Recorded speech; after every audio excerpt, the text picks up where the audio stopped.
The harbour entrance was declared safe early this morning, and by midday the first 2 of half a dozen vessels waiting at sea were in port. Late yesterday, heavy seas halted shipping movements for the 3rd day in succession. The overnight improvement in conditions didn't come a moment too soon. It's not easy to estimate the cost of lengthy delays to shipping, but it's reasonable to assume that most of the vessels lying idle were losing between $10,000 and $20,000 a day, some even more. The Maritime Services Board estimates the harbour is closed by sea conditions for perhaps 5 or 6 days on average each year. In the last 3 months, the harbour has already lost 6 or 7 days. February was the worst month, when closures from the 8th to the 11th and the 14th to the 16th affected 14 vessels. With weather conditions still unsettled, it's unlikely Newcastle can avoid more delays before the year is out.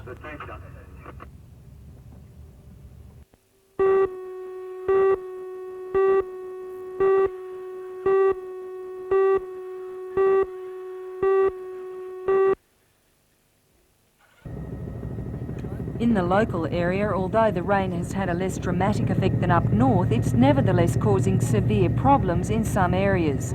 In the Maitland region, swamps and floodplains are full to capacity. Farmlands are waterlogged and crops have been ruined. Stock spent today wading through water-drenched paddocks. According to the State Emergency Service, however, the situation could have been much worse if the Upper Hunter had had heavier rain. Although the Lower Hunter is bearing the brunt of the rain, the Upper Hunter around Singleton and Muswellbrook has remained relatively dry, allowing the Williams, Patterson and Hunter rivers to slowly drop. In the Maitland area, it's the vegetable farmers who are particularly bearing the brunt of the inclement weather. Many have only recently planted autumn crops, only to have them ruined. According to Peter Holmes, the Secretary-Manager of the Newcastle Regional Markets, the effect of the bad weather is already starting to bite. It won't be just a short-term thing this year, because you've had new crops that are destroyed, as well as the current crops that they can't get to market because of the rain. They can't get the trucks in to pick the produce.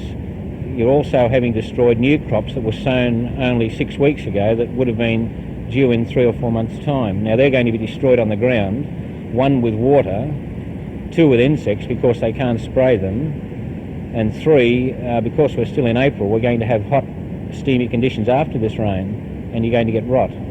But growers won't be the only ones affected by the rain. The weather is set to create widespread shortages right across the board. And the bad news for consumers is that the price of vegetables is set to double.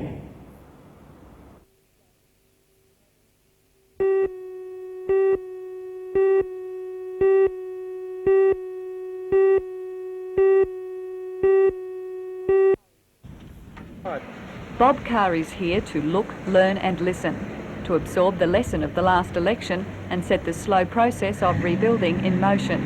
Hello ladies, we've got Mr Carr up for a visit today to find out. I'm Bob Carr, I'm the leader of the opposition in New South Wales. He admits Labor has a long, hard slog ahead during the next 4 years to win back the Hunters' trust. The opposition leader concedes the party failed to communicate with the electorate, losing touch over issues like the gun laws. It is no good having a policy that you think is very moral, very appropriate, if you can't sell it to the electorate. And that's what we failed to do. We failed to come up with a policy that the electorate would buy. And I'll be announcing a new approach by the Labor Party on gun laws that reassures the responsible recreational shooters that we're not taking their guns away, reassures the farmers that we're not burying them in red tape. And I recognise we lost votes on gun laws. I think we lost the seat of Cessnock on that issue, and we will develop a new gun policy that meets those new tests. And the Swansea Bridge issue, if you could turn back the clock, would Labor listen to the electorate?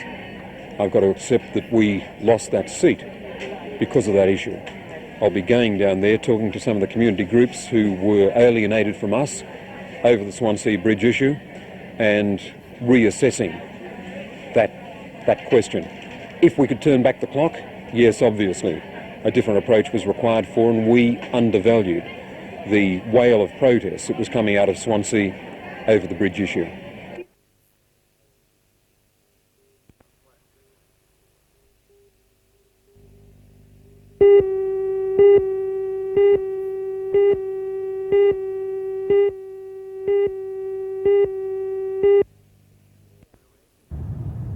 Mr Moore and local parliamentary colleagues used a National Parks and Wildlife helicopter to inspect several sites, among them the new Wirrabulong National Park on coastal high points south of the entrance and the Tuggerah Lake system.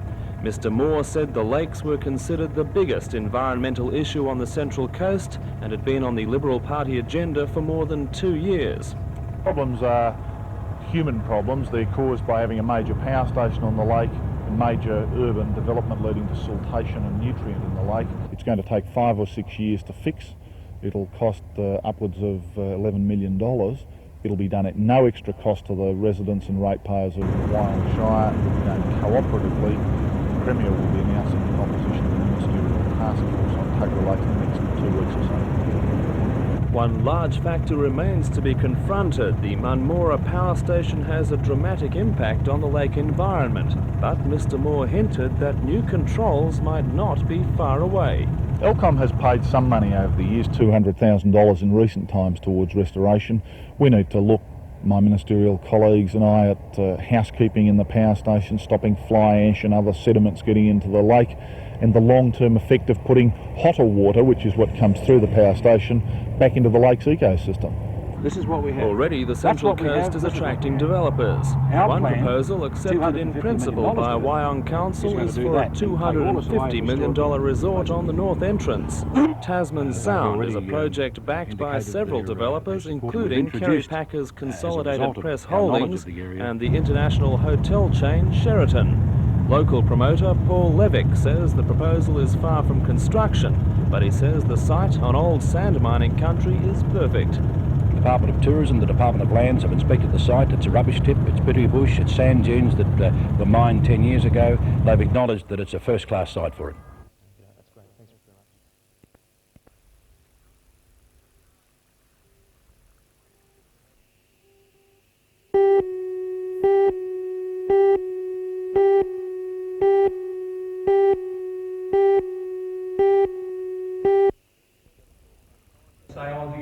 Clinical psychologists, management experts and labour representatives accepted the Safety Council's invitation. According to the Council, stress is the link in a circle of rising fear and violence in the community. Once the privileged condition of white-collar executives, stress is now widespread among blue-collar workers. For that reason, Newcastle is a prime target. Newcastle is first of all an industrial area with a high percentage of working population. And it also has other stress problems, maybe to a greater degree than other areas, such as unemployment, etc. So it certainly does apply to the Hunter region. Researchers say stress is creeping into all areas of the community, from domestic life to the playing field and the workplace. But there are remedies. There are certain solutions which can be learnt in terms of occupational stress, but they must be applied as part of a management program. And these are some of the things these expert speakers are talking about to these industrial representatives here today.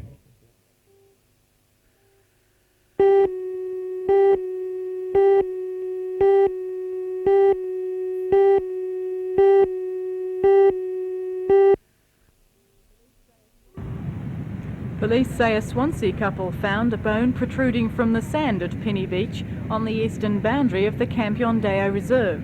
It's believed the couple contacted the Awabakal Aboriginal Co-op to see if they knew anything about the bone and then took their find to police. They determined the object was a human thigh bone and returned to the site to investigate.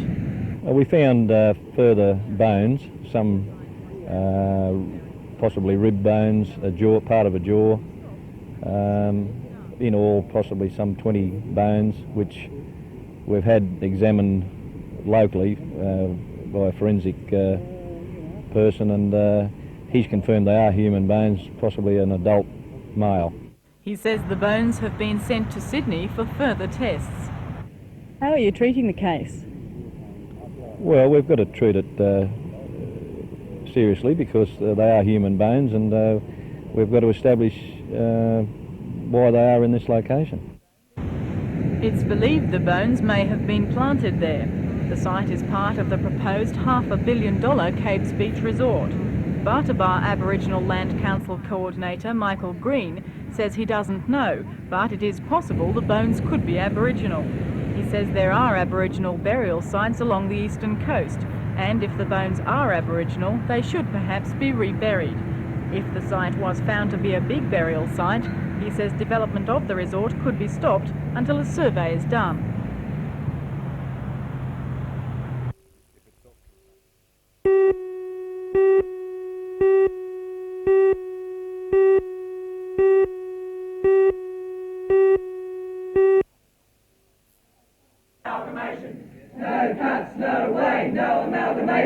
Amalgamation was one of the main topics discussed during the University Council meeting. This group made their feelings very clear. No way, no amalgamation. No cuts, no way, no amalgamation. After the meeting, the Council agreed to allow the Vice-Chancellor Professor Keith Morgan to initiate discussions with the community, the Hunter Institute and Commonwealth and state authorities about the amalgamation of the university and the institute. The Vice-Chancellor undertook to present a report to the next Council meeting in 2 months' time. However, the Council has not departed from its opposition to amalgamation. New University Chancellor Justice Elizabeth Evatt was unruffled by the reception. Well, I think the students are quite free within this university to express their opinions about any matters of interest. Judge Evatt is the President of the Law Reform Commission and former Chief Justice of the Family Court of Australia. Her links with the Hunter are strong. Her father, Clive Evatt, a former New South Wales Government Labor Minister, was born in East Maitland, while her uncle, Dr Herbert Evatt, also born in Maitland, went on to become federal leader of the ALP. How important is this role? Judge Evatt says her role as University Chancellor is important. It's very important for the Chancellor to ensure that the university's interests are looked after in the wider community and to ensure that within the university it's managed for the benefit of everyone concerned.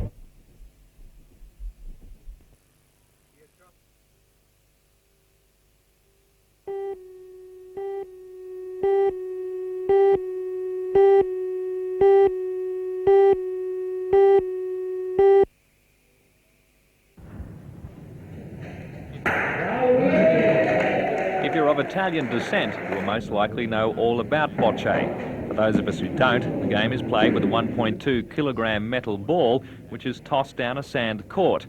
As with lawn bowls, the winner is the closest to the jack. Of special interest today was the New South Wales Bicentenary Doubles Championship. 28 players from the Sydney, Riverina and Northern zones have been taking part, including 6 national champions who have represented Australia at the world competition level. To make it to today's championship, the teams have had to qualify to represent their zones. The Azuri Sports Club has the Hunters' only Bocce courts, which are covered and floodlit to allow play in all conditions. The presentation dinner will be held at 7 tonight, following the grand final, which is on now.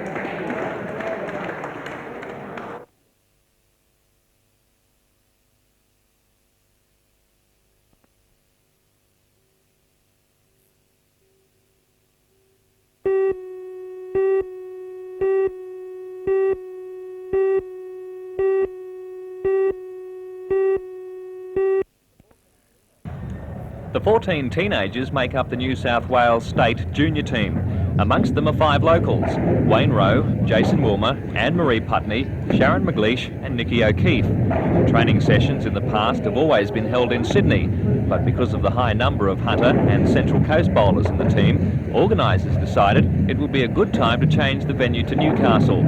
Most of the players average around 180 to 200, making them competitive in any company and among the best juniors in Australia. They're hoping to go one better this year at Melbourne in the President's Shield Interstate Series, in which they finished second last year.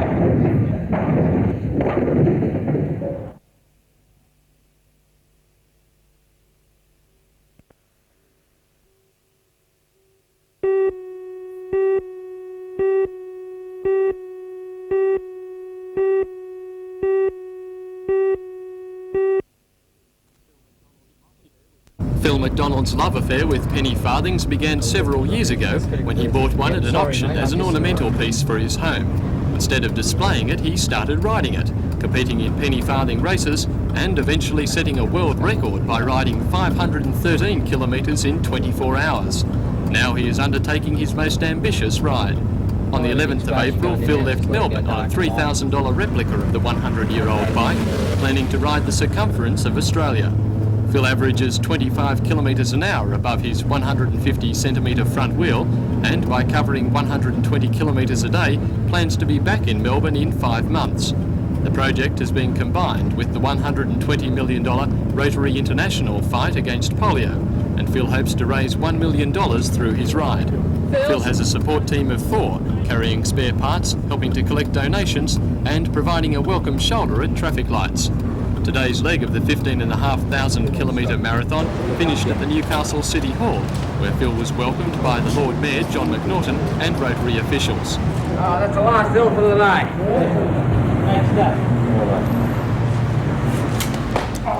Although still enthusiastic after 2 weeks on the road, Phil admits riding a penny farthing on its solid rubber tyres is not the easiest way to raise money. And how faithful a reproduction is this bike you're riding? Is it a real penny farthing? It certainly is a real penny farthing. The only difference is the pedals, and I've certainly found that going down the hills I do need a good pedal for my feet to stay on the pedals. Once I lose my pedals, I'm completely out of control, and the bike will go probably up to 100 kilometres an hour. Phil's journey continues tomorrow when he hopes to reach Bulahdelah.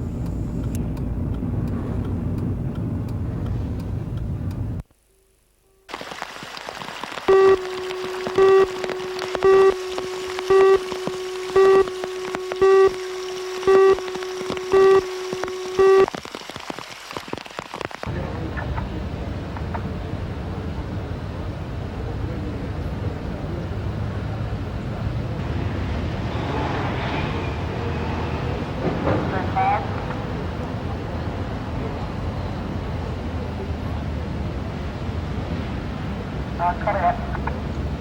2212, could you get a channel 9 and talk direct to Raymond Town 9? Anyone know what Shut it, just don't move it till. That's meant to be one of this.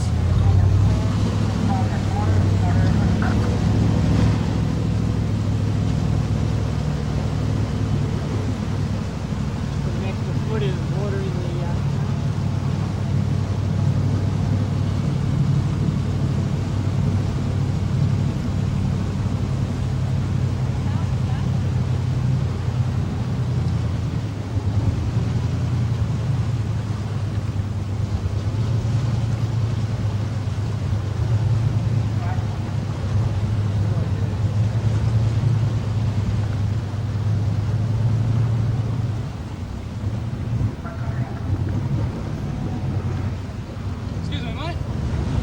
Give you to towing these cars out?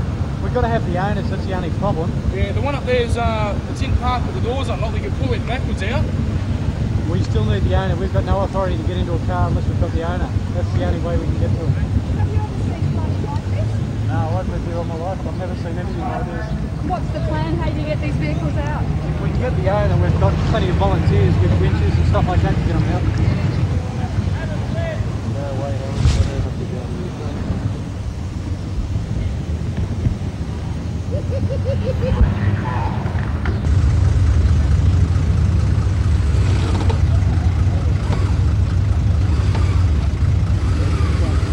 Hold it over, get the scalp first.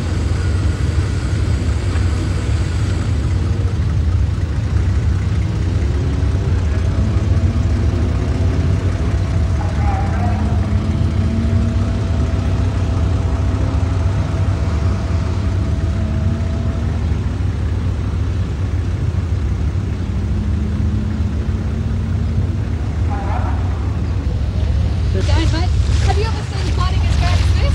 No, never. I've lived here all my life and I've never seen anything like this. What are you trying to do with the cars? What's the plan? If we can get the owner, we've got plenty of volunteers with winches to help us out. Hopefully we're trying to get the owners to. Thank you.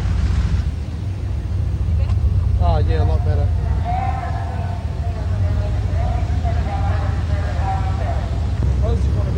It's great, nice slow run apart.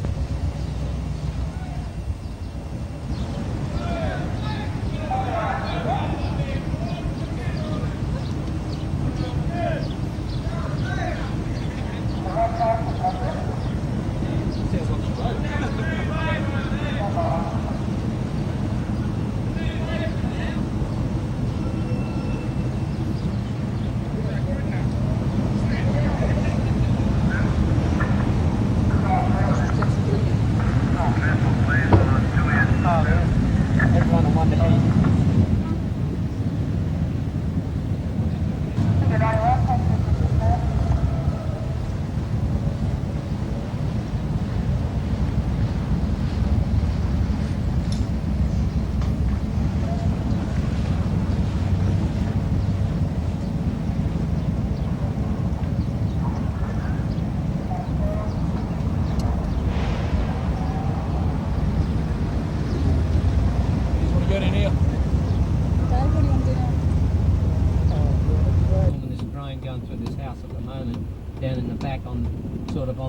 Southern side of where you are at the moment. If you get Ross, it'll mean Belinda's inconvenienced. Could somebody also, could you look up medical in the yellow pages? And there should be a King Street group practice, which is a doctor's surgery. I've got a 2 o'clock appointment. I'm not going to be there in time. Could you ask them to reschedule it for 3 o'clock? Ask them how high it is. Oh, it doesn't matter.